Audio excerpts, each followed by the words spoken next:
Oh, there's Shake.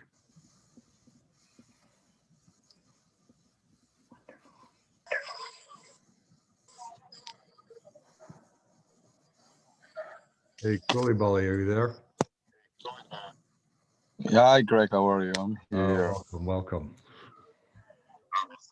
Can you promote him to panelist, or is he guest? As guest, okay? Yeah. Okay. Great.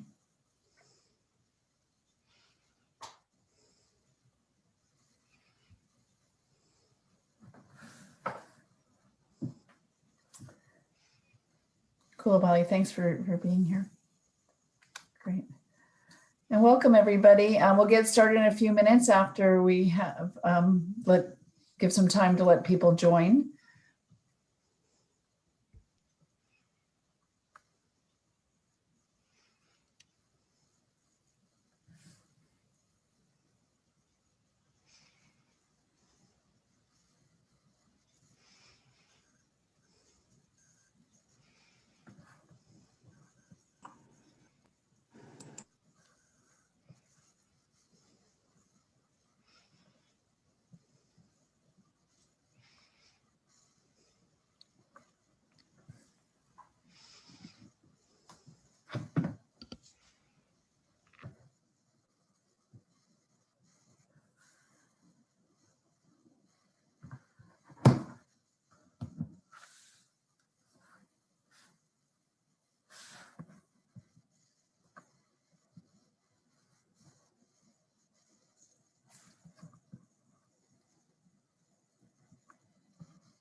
Thank you everyone for joining us. We're going to give people just a minute or two more. We had over 360 registrations, and so it may take a minute or two for everybody to hop on to this webinar.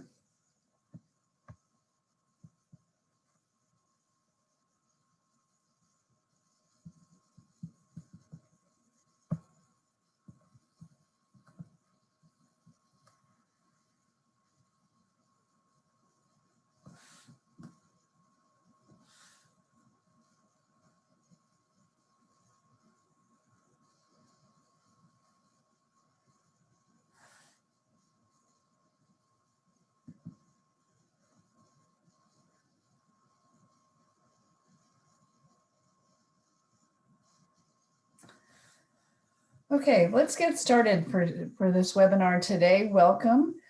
Today's webinar on preparing the immunization supply chain for new vaccine introduction. It's good to see so many people that we've seen before joining us again. My name is Barbara Lamphere, and I'm joined by my colleague Greg Roche to present this webinar today.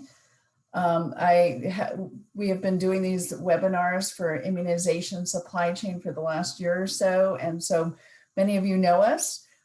I'm a senior technical advisor with JSI, working for more than 30 years in supply chain management for a variety of programs and across a variety of geographies, but including immunization supply chain work and design.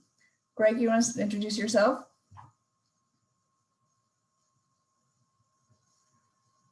Greg, we're not hearing you. No, I was on mute, of course. Okay. The one glitch. I'm Greg Roche, Senior Technical Advisor as well with JSI. I've been there for about 21, 22 years. And I've been very happy and pleased to be involved in all range of supply chain related activities, including system assessment, system design, and those are also related to organizational and capacity development, and also for things like immunization programs, HIV/AIDS programs, labs, and so forth.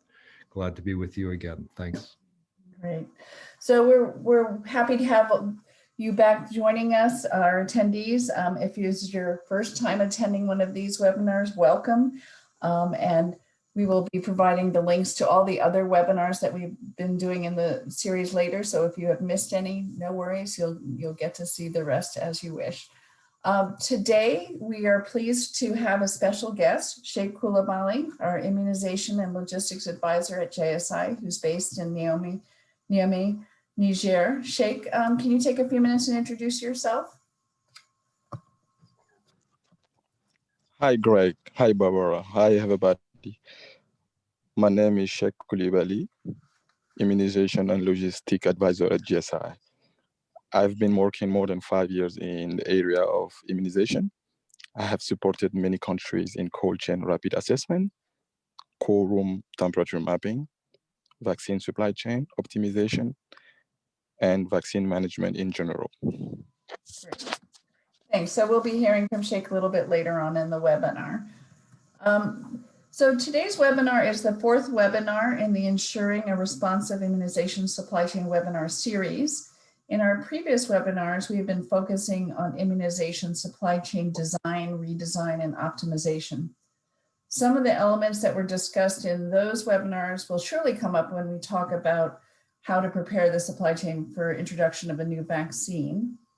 And the considerations discussed will also be relevant as we anticipate the availability of the COVID-19 vaccine, hopefully in this coming year. Please introduce yourselves. I've seen many of you already have. Using the chat function, tell your colleagues your name and where you work so we can get an idea of who's joining us today. We will leave time at the end of the presentation for some questions. If you have a question during the webinar, please use the Q&A function by clicking on that button at the bottom of your screen. So now let's get on to today's webinar topic. Let's briefly review the objectives of the webinar. In this webinar, we will identify supply chain considerations for new vaccine introduction. We will list the steps to prepare for new vaccine introduction. And we will describe the purpose and components of WHO's COVID-19 Vaccine Introduction Readiness Assessment Tool, also known as VRAT. Sheikh will also share his experiences with new vaccine introduction in Niger and Cameroon and his experience using the COVID-19 Vaccine Introduction Readiness Assessment Tool in Niger. Let's start the webinar with a poll to learn about your experiences with new vaccine introduction. So here are the two questions. Number one, have you been part of a team to plan for new vaccine introduction? Answer yes or no.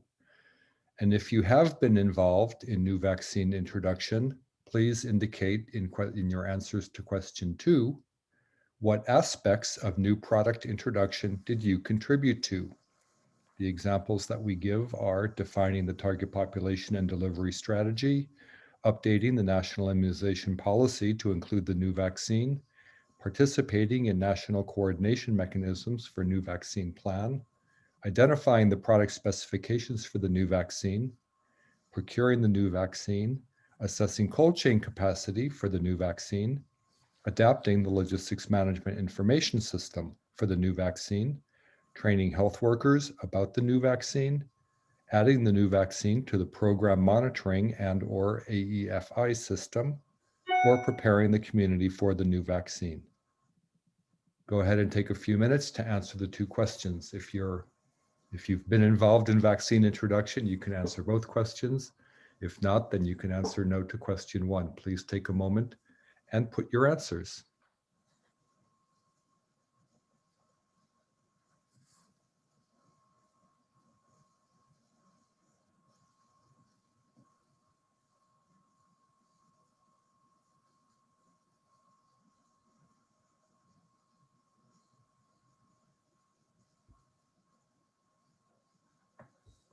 Another few seconds.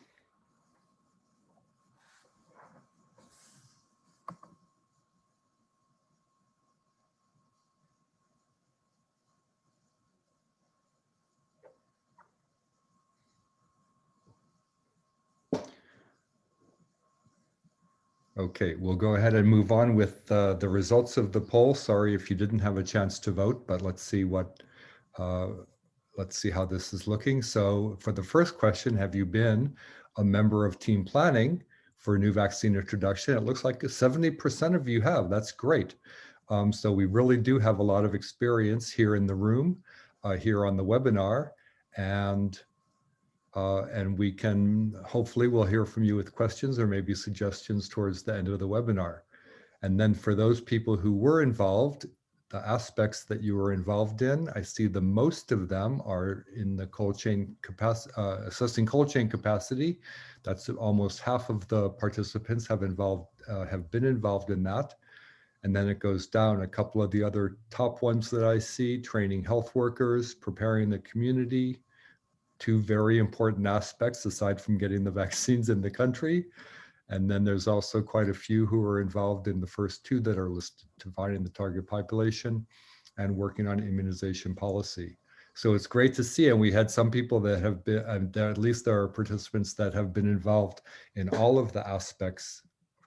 From among the participants, we have all the aspects of new vaccine introduction represented. So that's also very nice to see. And I think it just underlines the important work that you guys are doing out in the field.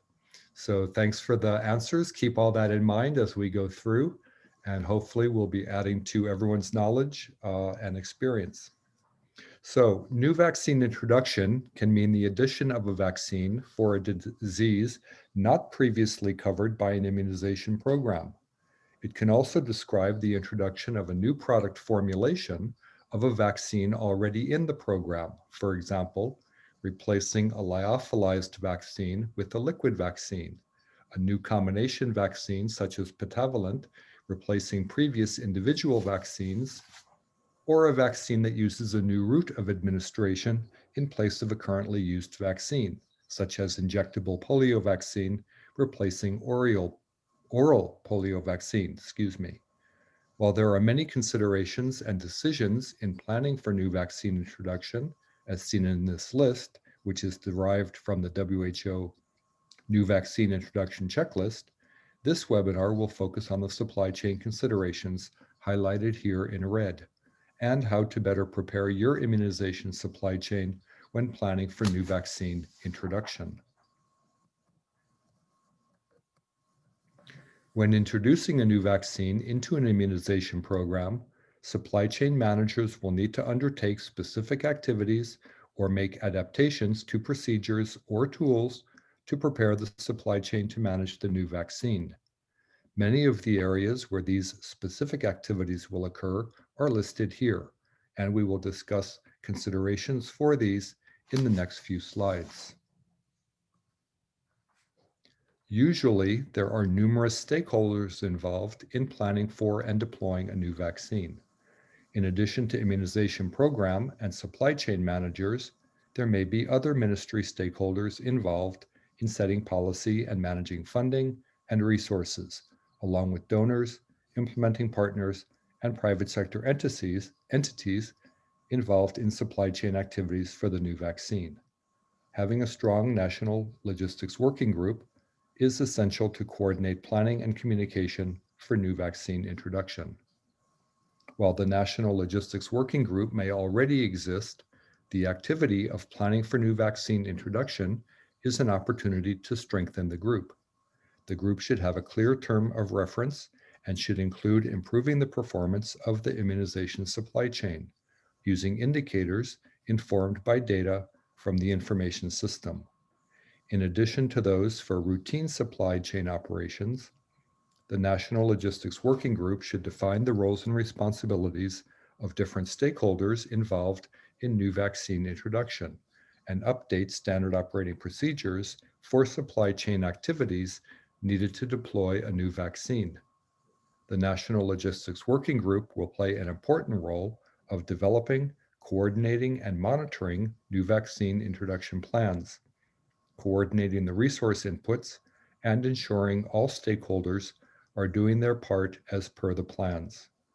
The group may use a pre-launch readiness checklist to detail specific activities, timelines, and lead for each activities, as has been done in several countries with the introduction of rotavirus, HPV, and other new vaccines. When considering the introduction of a new vaccine, it is important to understand the specific characteristics of the vaccine and to plan for how the supply chain can adapt to the specific vaccine requirements. Among the vaccine product characteristics to be considered are, for example, the number of doses required. Immunization programs typically prefer vaccines with as few doses as possible. The greater the number of doses, the more difficult it is to achieve high levels of coverage for the complete series, and the higher the costs of storage, delivery, and possibly the vaccine itself. The formulation of the vaccine is another consideration. Combination vaccines require fewer delivery devices, such as syringes, and less cold storage space, but they can be less flexible.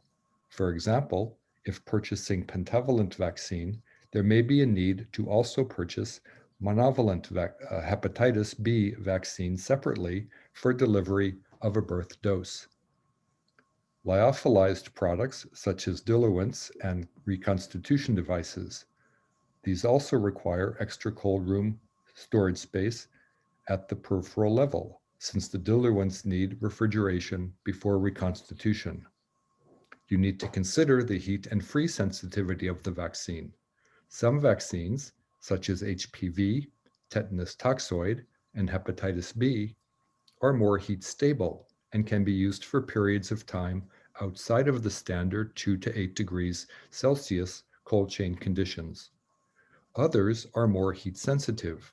Heat stable vaccines usually have guidance provided on the label and in the licensing agreement that state the number of days the vaccine can be stored at ambient temperatures. Another important consideration is the sensitivity of the vaccine to freezing, which is relevant for most vaccines, but particularly diphtheria, tetanus pertussis, HIB, and hepatitis B. Another consideration is presentation and packaging. The number of doses per vial for the vaccine will affect wastage rates and cold chain capacity requirements at all levels of the system. The differences in storage requirements for the same vaccine in single-dose vials and in 10-dose vials can be very substantial. The volumes for the primary container and secondary container, or cartons, will also affect cold chain storage, transport, and waste disposal requirements. And some vaccines may have novel presentations, such as compact pre-filled auto-disable devices, such as Uniject, that have been used for many years to deliver the birth dose of hepatitis B vaccine and are becoming available for other EPI vaccines, including pentavalent vaccine.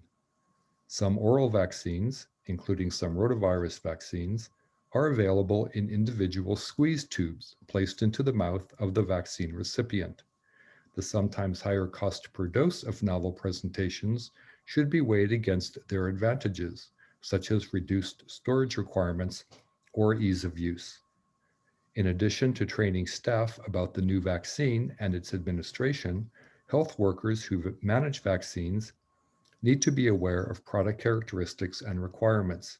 For example, to ensure that they have sufficient and appropriate cold storage space, the corresponding adjuvants, or the right size syringes. Data for forecasting for a new vaccine will depend heavily on demographic data for the target population. since no historical consumption or service data will be available.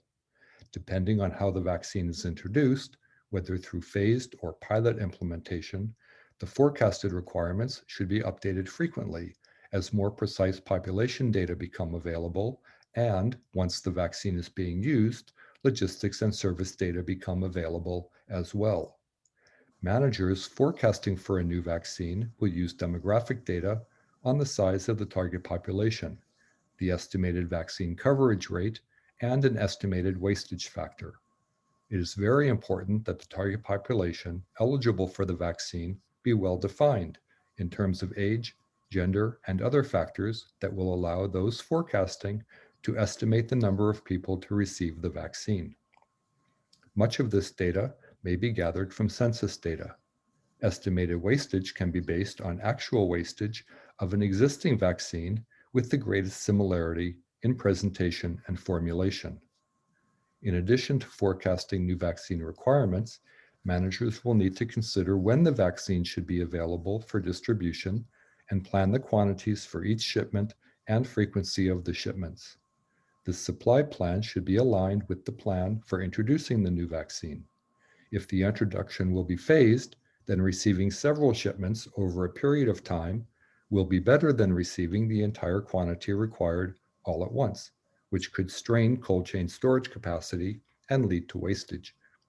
But if the new vaccine introduction will be surged through a mass campaign, then receiving large quantities of vaccines and associated supplies in one shipment may be more appropriate.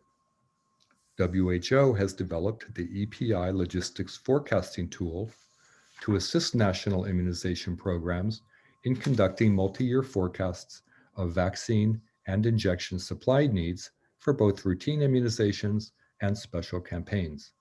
The tool also helps calculate vaccine and supply costs, as well as storage capacity needs and costs. Let's turn our attention to procurement considerations. Before beginning procurement of a new vaccine, it must meet certain quality assurance and regulatory requirements. All vaccines procured through United Nations agencies must be pre-qualified by WHO. The pre-qualification process requires that the vaccine meet WHO recommendations for safety and efficacy, that lot consistency is demonstrated through testing at WHO contracted laboratories, and that the production process complies with current good manufacturing practice. Countries may use the list of WHO pre-qualified vaccines and supplier in the procurement tendering process. In addition, each country's national medicines regulatory body plays a role in ensuring vaccine quality. The activities of this body may include marketing or authorization and licensing and post-market surveillance. Unless waived due to an emergency, products must be registered in country in order to be procured. Countries which may not have a regulatory body to evaluate vaccines may rely on other regulatory bodies such as the US Food and Drug Administration.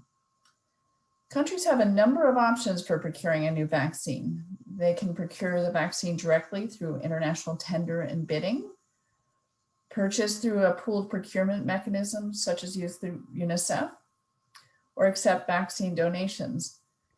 If the new vaccine is in the global marketplace, there may be limited options for sources of supply, as there may be few manufacturers or limitations in manufacturing capacity. These global supply problems may initially delay or limit new vaccine introduction and should be taken into consideration when planning. So to preempt any possible bottlenecks in receiving the new vaccines, it's important to connect with the appropriate customs officials before shipments arrive to inform them about the new vaccine and present any documentation to verify product registration and other licensing arrangements. This will streamline the customs clearance process and avoid delays in the receipt of the product. This will be especially crucial for products requiring cold chain. And as with the forecasting and supply planning step, it is important to procure the ancillary products needed to be used in conjunction with the new vaccines and ensure they arrive on time so there's no delay in the introduction of the vaccine. To prepare the supply chain for new vaccine introduction, it is essential to assess the current infrastructure and capacity to handle increases in storage, transportation, and waste management that may be required for new vaccine introduction. The EPI logistics forecasting tool mentioned earlier can be used to estimate the volume of the product being introduced. Consideration should also be given in the assessment to the type of vaccine introduction being implemented. A phased introduction will have very different capacity requirements as compared to a surge introduction of mass vaccine campaigns.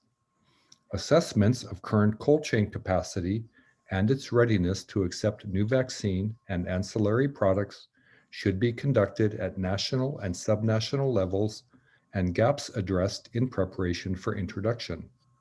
Countries need to estimate the added requirements of the new vaccine, not only in terms of cold storage, but also the space required for transporting the vaccine, as well as the dry storage needs for any auto-disable, syringes, and safety boxes. In addition, the capacity for waste disposal should also be assessed. Gaps identified from the assessment can be addressed in a number of ways. Immunization programs may contract with the private sector for additional warehouse capacity and transportation services, or even to repair existing cold chain equipment, increasing capacity by returning it to service. Receiving or distributing smaller quantities of vaccine more frequently can decrease the storage capacity needed at the receiving facility, but it will increase the transportation required. Adding additional storage space or purchasing more vehicles is another alternative way to address any capacity gaps, though this may not be as desirable in the long run as outsourcing to the private sector. In addition, the logistics management information system must be adapted and updated to include the new vaccine and any ancillary products or devices that are used to administer the new vaccine. Standard operating procedures may need to be revised to incorporate the new vaccine specifications or the revised LMIS tools that will include the new vaccine. In addition to revising the LMIS tools, they need to be printed and distributed to storage facility and health service staff throughout the supply chain. And those staff need to be sensitized and trained about the changes to the tools and any other procedures for managing the new vaccine. If not already included in the standardized LMIS tool, LMIS records and reports should be revised to allow the immunization program to trace individual vaccines or batches of vaccine for better accountability and in case there are suspected adverse events after immunization or other safety issues. As vaccines have specific cold chain requirements, the LMIS should include recording and reporting of temperatures through the temperature monitoring and alert system. This system will also need to be updated to include the new vaccine and its specific temperature requirements. Supply chain indicators normally monitored vaccine, including stock status, stockouts, and closed vial wastage, should be updated to include monitoring the availability and status of the new vaccine and review of those indicators included in the routine review of performance by the immunization supply chain manager and the National Logistics Working Group. In some cases, we may not be introducing a totally new vaccine, but a new presentation or preparation of vaccine, changing the number of doses per vial or the mode of administration. These changes can have an effect on supply chain components, such as cost per dose of the vaccine or the amount of cold chain space required. In 2017, the dose per container partnership introduced a 5-dose vial of measles rubella vaccine to a select group of health facilities in Zambia. And they replaced that with replacing the 10-dose vial already in use. So they went from a 10-dose vial to a 5-dose vial. Their objective was to better understand the relationship between doses per container and the other immunization system components, including supply chain. Along with improvements in coverage, the study found a significant decrease in open vial wastage, which offset the increased cost per dose of the 5-dose vial over the 10-dose vial. There was a 49% increase in needed cold chain capacity, but health workers reported sufficient space in the cold chain, and the reduction in wastage also reduced the required cold chain space. And in terms of coverage, that study showed that during the intervention of the 5-dose measles rubella vials, it improved coverage rates of the first dose by 5% and 3.5% in the second dose. The polio vaccine actually offers another example of how supply chain needs to be prepared for changes in vaccines. So we know that to fully eradicate polio, all oral polio vaccines are being phased out and replaced with the injectable polio vaccine. This started with the removal of the type 2 component of the trivalent oral polio vaccine and a switch from TOPV to BOPV. I know most of you have been involved in this activity over the years. Planning for this switch started in 2015 and culminated in a globally synchronized event in April 2016, which required that immunization supply chain managers were ready with sufficient quantities of BOPV to distribute and the systems in place to pull back and dispose of remaining TOPV. This necessitated careful forecasting and procurement, as well as strengthening or creating reverse logistics systems to move unusable vaccines back up the supply pipeline to a level in the system where appropriate disposal was possible. In many cases, vaccine management waste guidelines needed to be strengthened.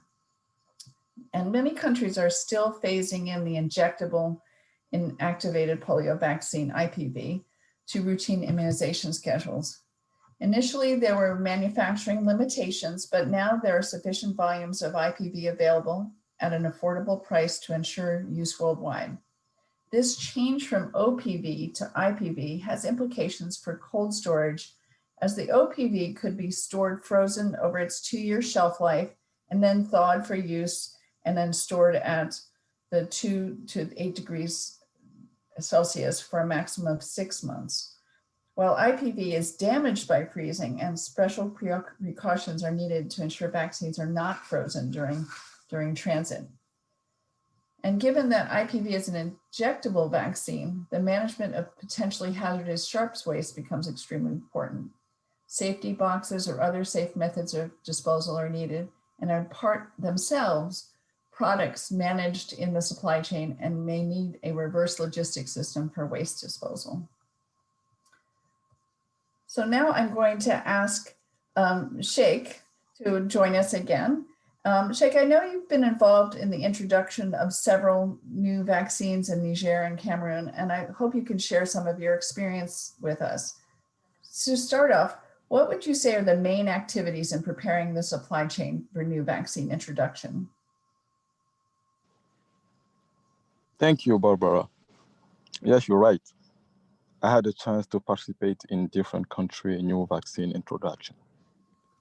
Concerning the supply chain, the main activity are first the cold chain equipment inventory and assessment, and the waste management system assessment also. Other main activities include doing vaccine forecast, developing the vaccine distribution plan, depending on the delivery strategies chosen for the introduction, and revising the LMIs to accommodate the new vaccine. So in all of these activities, who was usually involved and what was the usual timeline for preparing the supply chain for the new vaccine before it was actually distributed? The logistics subcommittee, in collaboration with the regional and district logistician, are usually involved in these activities. The timeline for better vaccine introduction is 6 months before the vaccine is available to the health worker. Okay, all right. So in your experience, what have been some of the supply chain challenges when introducing a new vaccine, and how can these challenges be addressed? The main challenges in supply chain when introducing new vaccine are the large increase in cold chain capacity needs and the inappropriate waste management system. To address these challenges, we have focused on selecting a vaccine product and vial size that is appropriate for the context of immunization program, conducting an EVM assessment at least 6 months before the introduction to identify needs in cold chain, and developing a revised budget estimate for recurrent waste management costs and identifying source of funding. I understand that there have been some creative ways to address some of these supply chain challenges during new vaccine introduction. What have been some of the innovations that you all have tried? Yes, there have been many challenges. In 2014, when Niger was introducing PCV13 and Rota vaccine, the cold chain capacity was very insufficient. We have contacted slaughterhouses, private supermarket, Ministry of Animals to help with the storage problem. At the end, we used the closest regions as secondary storage point to solve the problem. Mm-hmm. And so at what levels of the supply chain did you mostly face these cold chain constraints? Was it national, subnational, facility? And were the innovations different at different levels that you tried? The main constraints was at national level. The regional level had sufficient cold chain capacity. That's where national level need used to as a secondary storage point to decrease the need of their cold chain capacity.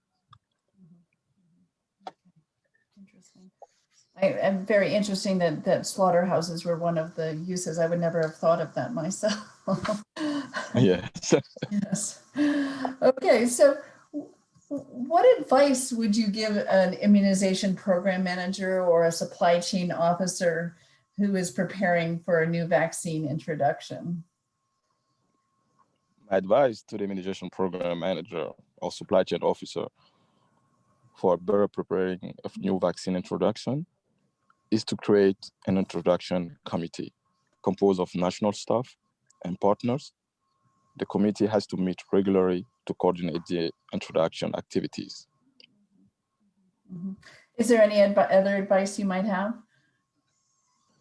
Yes, also start planning earlier, document role and responsibilities for the activities and timelines, and meet regularly. Okay, great. Thanks, Sheikh, for sharing those valuable insights. We're now going to spend a few minutes considering planning for the COVID-19 vaccine and discussing the COVID-19 vaccine introduction readiness tool. I understand, Sheikh, that you have some experience with the tool, so we will come back to you in a few minutes with some questions about that, if you don't mind. Happy to answer any question you have. Great, okay. So we will now turn our attention to the introduction of the COVID-19 vaccine. As you know, there are several vaccines completing the phase 3 trials, clinical trials. We all know that the UK has started vaccinating some of its citizens, and that that the vaccines in many cases are going into production, in other cases anticipating regulatory approval possibly later this month or even early next year. Each vaccine has its own characteristics in terms of number and timing of doses, the specific cold chain and storage requirements and other considerations, which may require adaptations to existing supply chain timelines and the expansion of cold chain capacity. Given the high demand and time that it takes to increase production, the initial COVID-19 vaccine supply will need to be prioritized and distributed to those people most at risk: health workers and health service providers, the elderly, those with immune deficiencies, and those who care for and work with at-risk populations. Vaccines will be approved and available at different times, so it is critical to develop strategies for who will receive vaccines when. Expedited registration for new products is needed. Most countries developed expedited procedures when we had the H1N1 pandemic and the H1N1 vaccine was available. These procedures should be referenced and updated and adapted for COVID-19 vaccine. Managers will also have to ensure that the supply chain adapts to the needs of different vaccine service delivery models, as targeted vaccine campaigns can be expected before integration of the vaccine into more routine immunization programs. And supply chain managers will need to ensure that the vaccine distribution system and LMIS are ready to serve the needs of the different models of service delivery, targeting specific segments of the population.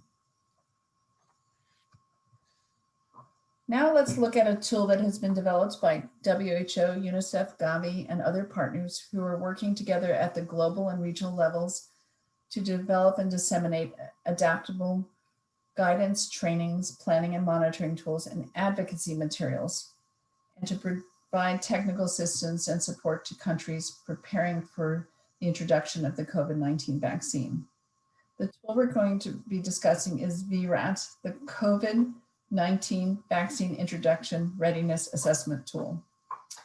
As mentioned here in the slide, the purpose of the VRAT is to provide a roadmap for countries to plan for COVID-19 vaccine introduction and a structured framework for countries to self-monitor their readiness progress against some key milestones. The developers also note that the COVID-19 VRAT is ready for immediate use by all countries. And it may be, as it gets used more and more, it may be slightly updated as more information becomes available on the vaccines and the timelines for deliveries. So while there's an initial tool, we want to keep monitoring for any updates to the tool if you're going to be using it. We will share the tool with you after the webinar, and Greg will now show us some of the features of that tool. Thanks again, Barbara. So here we can see the 5 tabs that you will find in the tool. And we will look briefly at each one now. And just a reminder, the tabs here are tabs in an Excel spreadsheet. So there you go. We have this Excel-based tool, and here are some of the basic characteristics of the tool. The Readiness Assessment Tool is a national level tool. Data inputs should be entered into the worksheet. Based on the data entered, the tool suggests timing and intervals to implement activities and assess progress. Pre-planning activities, those that are considered to be critical and need to be initiated immediately, are highlighted in the worksheet. The tool suggests optimal timeframes for the completion of activities based on the information that the country provides. The tool provides for pre-planning activities to be initiated as early as September 2020, so it's already passed, which is considered the earliest time interval based on the assumption that COVID-19 vaccines may be available for introduction by early 2021. And as Barbara just mentioned, and as we know, the vaccines are becoming available or will soon be becoming available. So implementation of the tool probably could start right away. The tool will be updated as soon as more certainty about global vaccine supply availability, becomes available. The activity and areas dashboards worksheets provide graphic illustrations of progress achieved under each time interval. These graphics are automatically produced from the data provided on the National Readiness Worksheet. No data entry is required on the activity or areas dashboard. Graphs can be copied and pasted for the use of country teams if needed. The tool also provides a reference page, and we will talk more about this shortly. The National Readiness tab is where you enter your country information and data related to the different areas shown here. As we saw earlier, these are some of the areas that we need to think about when preparing for our new vaccine introduction. Note that vaccine, cold chain, and logistics is a bit far down on the list, but as logisticians and supply chain managers, this is the one that we would be paying most attention to. And don't forget, planning for any new vaccine introduction is a collaboration between EPI program staff, supply chain staff, and other relevant staff from government and from partners. This slide calls out specific vaccine, cold chain, and logistics activities that are included in the VRAT tool for preparing the supply chain for introduction of the COVID-19 vaccine. The first activity of the list is to establish or strengthen the National Logistics Working Group that we talked about earlier, which will coordinate the vaccine deployment.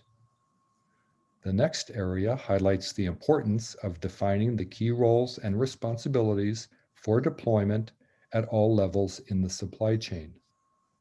The third and fourth activities focus on infrastructure, including ports of entry, storage and transportation, and assessing dry storage and cold chain capacity needs. The next activity involves establishing contractual agreements for outsourced services such as warehousing, transport, waste management, and other logistics services. The sixth activity is providing medical waste collection and management guidelines to stakeholders. The next activity is so important, the revision of the vaccine stock management tools, the LMIS, and standard operating procedures to include the characteristics of the new vaccine, such as vial size. The last activity in the tool for this section is to establish security arrangements for the vaccine and associated products. Here is what the data entry screen looks like. Essentially, you have the list of activities that need to be done in each of the areas covered by the tools.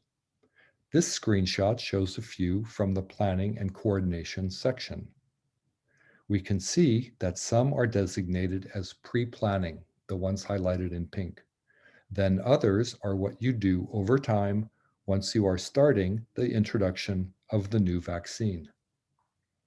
You enter the dates on which you are conducting your review of process implementation. You use the drop-down menus to designate if the activity is completed, in progress, or not completed. The activity status squares will look like this, the different colors, after you have chosen from the drop-down menus. As we track our progress over time, activities will move from in progress to complete or perhaps not complete. And your information inputs will be reflected in the dashboards, as we will now see. Here is an example of the readiness dashboard with the information shown by activity. In this case, we have the results for the planning and coordination activity.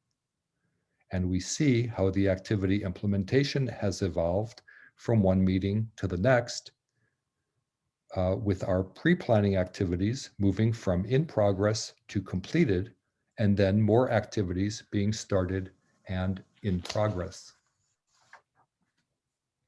And here's the corresponding example of the readiness dashboard with the information shown by area. Again, we have the results for the planning and coordination activity. And we see again how the area implementation has evolved, with our pre-planning activities moving from in progress during the first meetings to completed, and then more activities being started and in progress during subsequent meetings. Within the VRAT on the Reference Page tab, you will find a list of 23 different resource materials related to immunization-related documents, and we list just a few of those here as examples. These documents may be useful in the COVID-19 context. Some of the documents are specific to COVID-19, and others refer to other vaccine types, but with information that can be applied to preparation for COVID-19 vaccine introduction.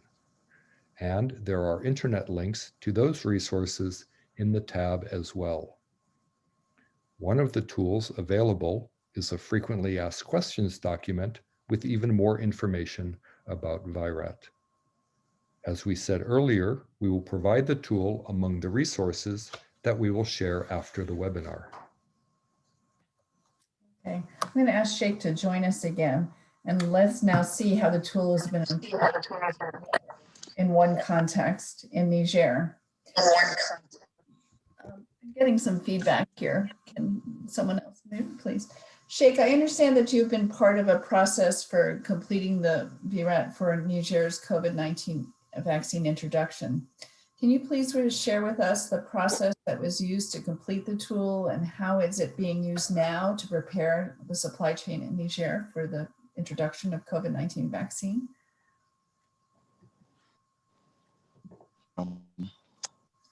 I am a member of the commission in charge to complete the VRAT in Niger.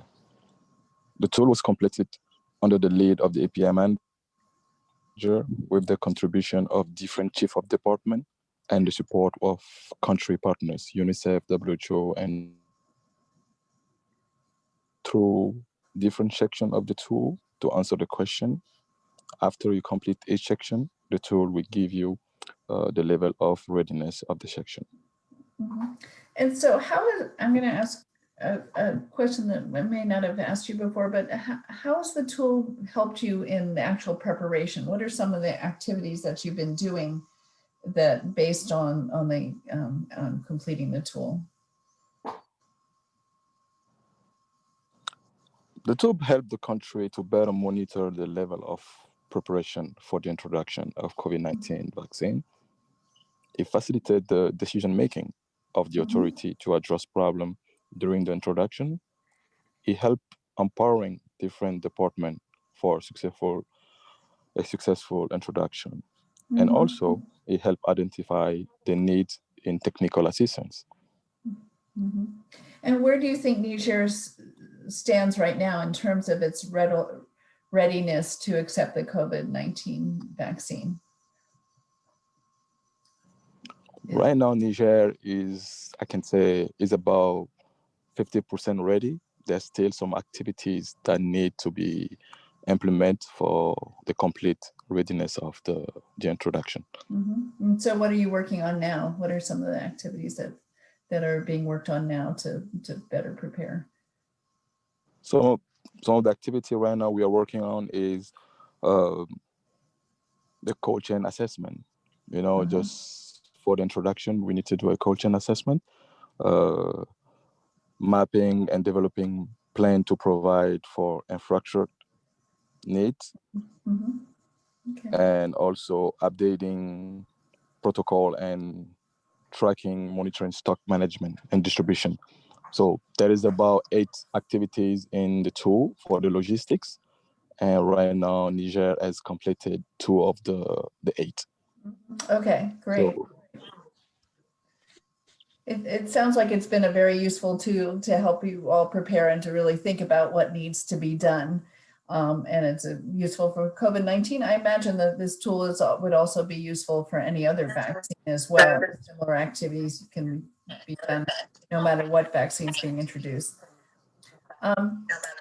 So thanks again, Sheikh, for joining us. I'm going to ask anybody to mute who's unmuted now because we're getting a little feedback. And Sheikh, I hope you'll be able to join us if any questions come up from the webinar participants that you might want to answer. So this is the end of our webinar. Today, we have identified supply chain considerations for new vaccine introduction, listed steps to prepare for a new vaccine introduction, and describe the purpose and component of WHO's COVID-19 VRAT tool. We now have time to address any questions that have come in, and I'm going to look in the Q&A box now. So there's a question here for new professionals who wanted to have a career in supply chain management. What will be the main factors to get skills into, I guess, to get those skills for supply chain management? Well, we can talk about that in general, but I think, you know, having a lot, you know, attending webinars is one way to build your skills, attending some courses or taking some of the online courses that are available to you, as well as getting out there in the field and being mentored. I think that's one of the best ways. Any of my colleagues want to answer that question as well? I'm going to check the chat and see if there are any questions in the chat. Sure, and I'll add to what you just said, but just to reinforce, there are so many online tools available. You can even look on YouTube. A while ago, I was helping the Ministry of Health in Rwanda to develop an online course for their graduate program, and I just actually linked to a lot of videos on YouTube. And you can do a search and find information and videos on different supply chain functions. And that's in addition to anything you'll find there's one called the PSM Toolbox. I think it's psmtoolbox.org. That has tons of resources. You can also look at partner sites such as USAID. They have online tools. UNICEF has online tools. UNFPA has online tools. And while some of those might not be specific to new vaccine introduction, they certainly would be relevant to overall supply chain. And as we've seen during this webinar, general information related to vaccines and products can also be adopted and applied for new vaccine introductions such as COVID-19. Another question has come, thanks Greg. Another question has come in. Has the COVID-19 VRAT tool been circulated in countries apart from Niger? It's available to everyone, to all countries. Maybe Wendy or somebody else who is on the panel can answer where else they may have known the tool, the VRAT's being used.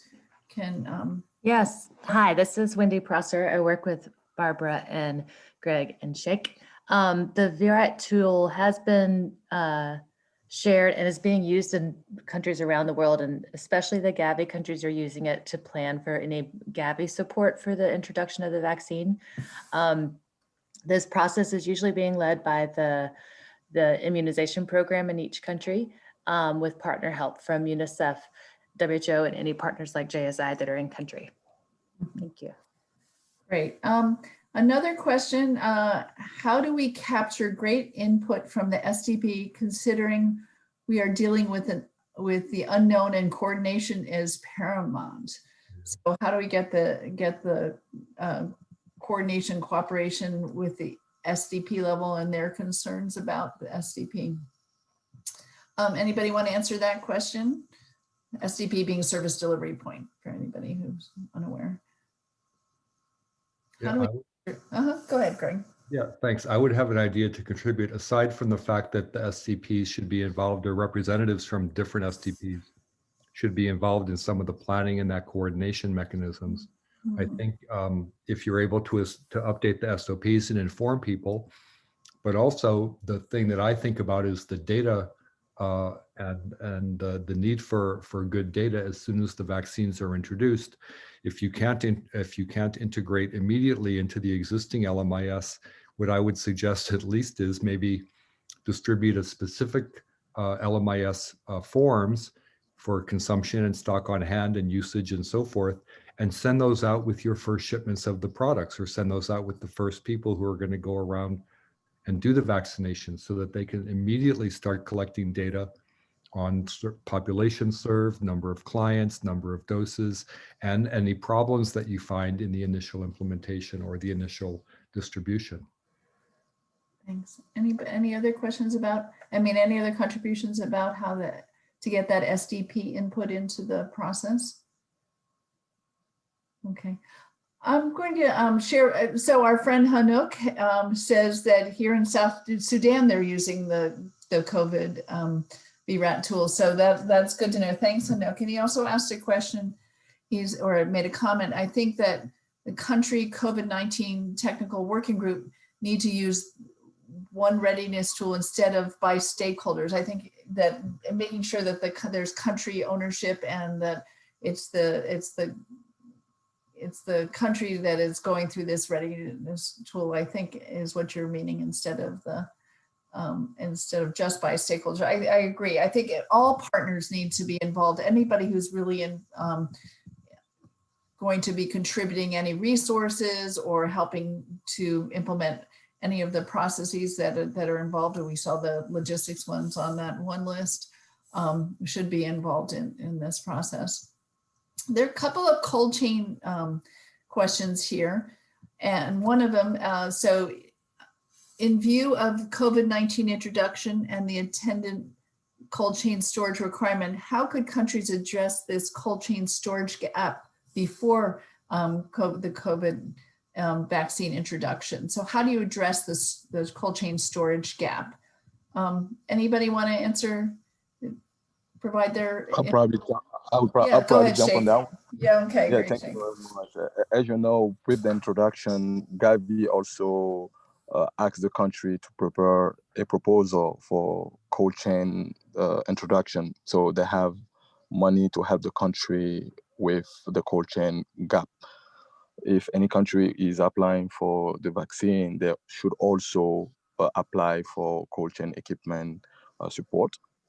Right now, the date is still unknown. They are asking the country to prepare their proposal for the end of December, beginning of February. So all the countries should be preparing, who's planning to introduce the COVID vaccine should be preparing a cold chain equipment assistance from Gavi also. Mm-hmm.